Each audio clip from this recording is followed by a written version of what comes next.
નમસ્કાર, વંદે માતરમ। અમારી સંસ્થા ભારત માતા મંદિર સાણંદ તથા સમન્વય પરિવાર ગુજરાત આયોજિત આ વર્ષે ચતુર્થ સમૂહ લગ્નનું આયોજન સાણંદમાં કેડી પાર્ટી પ્લોટ ખાતે કરવામાં આવ્યું। અમારી સંસ્થાના આ વર્ષના મુખ્ય યજમાન શ્રી કનુભાઈ અરજણભાઈ ભરવાડ, જેઓ આ સમૂહ લગ્નના આયોજનમાં મુખ્ય યજમાન તરીકે ફરજ નિભાવી હતી।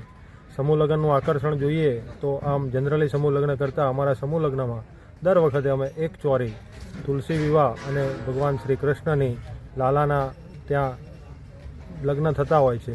આ વખતે લાલો શ્રી દ્વારકાધીશ મંદિરેથી પૂજા થઈ અને આવ્યો છે।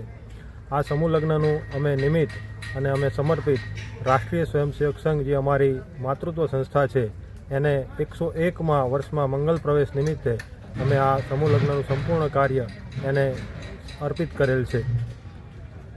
આ સમૂહ લગ્નમાં 17 જેટલા નવયુગલોએ લગ્ન ગ્રંથિથી જોડાયા। આમ જોઈએ તો ગુજરાતના અલગ અલગ જિલ્લાઓમાંથી ભાવનગર, તળાજા, જામનગર આવા જિલ્લાના પણ યુગલો આમાં જોડાયા હતા। સર્વજ્ઞાતિ સમૂહ લગ્નમાં ખાસ કરીને અમે એવો પ્રયત્ન કરીએ છીએ કે આર્થિક રીતે નબળા પરિવાર આમાં ખાસ લાભ લે। આભાર।